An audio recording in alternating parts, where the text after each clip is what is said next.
हमज़ा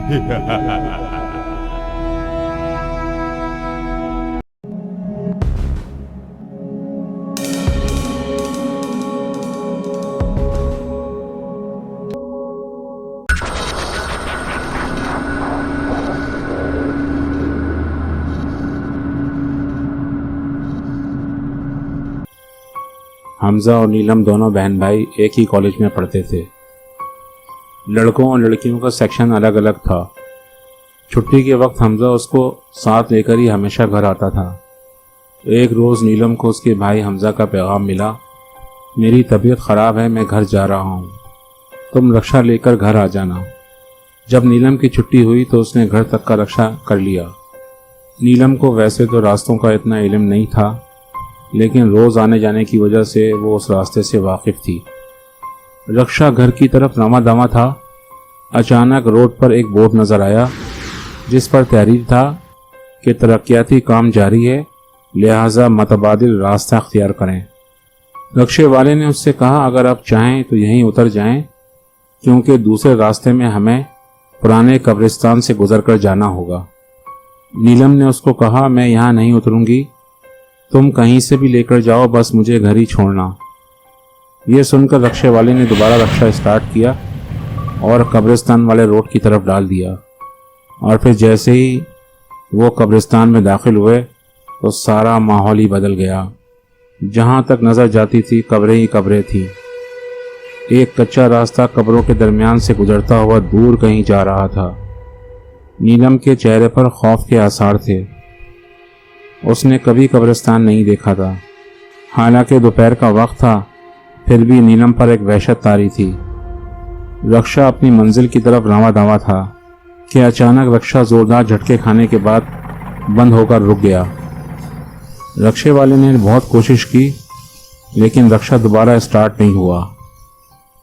और जब रक्षा स्टार्ट ना हुआ तो नीलम सवालिया नज़रों से उसकी तरफ देखने लगी। रक्षा ड्राइवर एक नौजवान लड़का था। उसने फौरन कहा, बाजी परेशान ना हो, मैं करीब से काम वाले को पकड़ कर लाता हूँ, आप सिर्फ 10 मिनट इंतज़ार करो। नीलम जो पहले ही परेशान थी वो उससे कुछ कहना चाहती थी, मगर वो अचानक उतरा और तेज़ी से एक सिम की तरफ चलता हुआ गायब हो गया। अब नीलम इस सुनसान कब्रिस्तान में बिल्कुल अकेली थी। उसका दिमाग साएं साएं कर रहा था। वो बहुत परेशान थी। उसके घरवाले उसके घर ना पहुंचने पर किस कदर परेशान होंगे। नीलम ने काफ़ी देर उस लड़के का इंतज़ार किया, फिर वो डरते डरते आगे बढ़ी। वो बहुत संभल कर चल रही थी। उसका दिमाग बुरी तरह चकरा रहा था। तकरीबन 4 बज चुके थे। अंधेरा होने में 2 घंटे बाकी थे। वो चुपचाप चल रही थी कि अचानक उसका सर चकराया और वो बेदम होकर गिरी और बेहोश हो गई। फिर जब नीलम को होश आया तो हर तरफ गुप अंधेरा था। वो थोड़ी देर तक सारे वाक़यात याद करती रही। फिर जब उसने अंधेरा देखा तो उसने रोना शुरू कर दिया। वैसे तो आमतौर पर कब्रिस्तान में लोग आते जाते रहते हैं, पर शायद नीलम कब्रिस्तान के ऐसे हिस्से में थी जहाँ पर कोई कब्र खाली नहीं थी, इसलिए उस तरफ किसी के आने का सवाल ही पैदा नहीं होता था।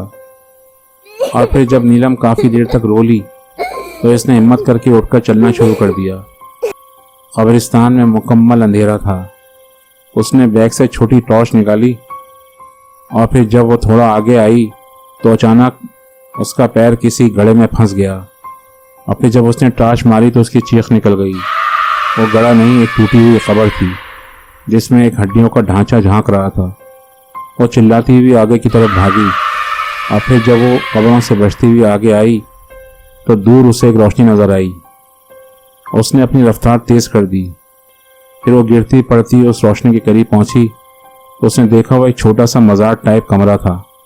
कमरे के बाहर एक टाट का कपड़ा उल्टा लटका हुआ था। उसने डरते डरते वो टाट हटाया तो अंदर एक बाबा एक चिराग के सामने खामोश बैठे थे। वो अंदर दाखिल हुई। उस बाबा ने आंखें खोल दी और कहा, बेटी क्यों परेशान हो?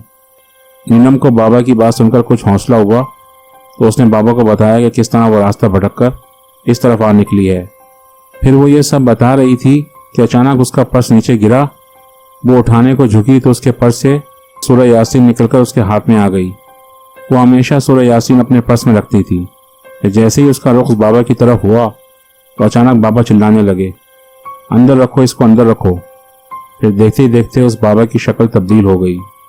वो बाबा नहीं, एक शैतान था जो रास्ता भटकी हुई नौजवान लड़कियों को बलि चढ़ाता था।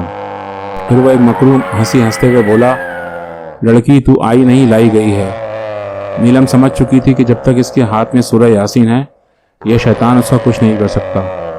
नीलम ने जोर जोर से आयतुल कुर्सी पढ़ना शुरू कर दी और फिर देखते देखते शैतान चिल्लाता हुआ गायब हो गया। फिर नीलम जब बाहर आई तो सामने एक रास्ता नजर आया। वो थोड़ा सा ही आगे आई होगी तो उसे एक बड़ा दरवाज़ा नजर आया जो थोड़ा सा खुला हुआ था। वो दरवाजे से बाहर आई तो यहाँ कुछ रौनक थी। वो चलती हुई आगे आई और फिर एक घर का दरवाज़ा खटखटाकर रास्ता पूछा और फिर कुछ ही देर में वो अपने घर में मौजूद थी। नीलम ने घर पहुंचकर खुदा का शुक्र अदा किया। नीलम के घर वाले सब बाहर ही परेशान खड़े थे। नीलम ने सारा वाक़या उनको सुनाया तो वह हैरत में आ गए, लेकिन फिर जो बात उसके घर वालों ने बताई तो उससे नीलम के रोंगटे खड़े हो गए। उन्होंने बताया कि हमजा तो अपने वक्त ही घर आ गया था, लेकिन जब वो तुम्हें लेने तुम्हारे सेक्शन आया तो उन्होंने बताया कि उसकी तबीयत ख़राब थी, वो जल्दी चली गई। ये बात सुनकर नीलम को शैतान बाबा की बात याद आ गई कि तुम आई नहीं लाई गई हो।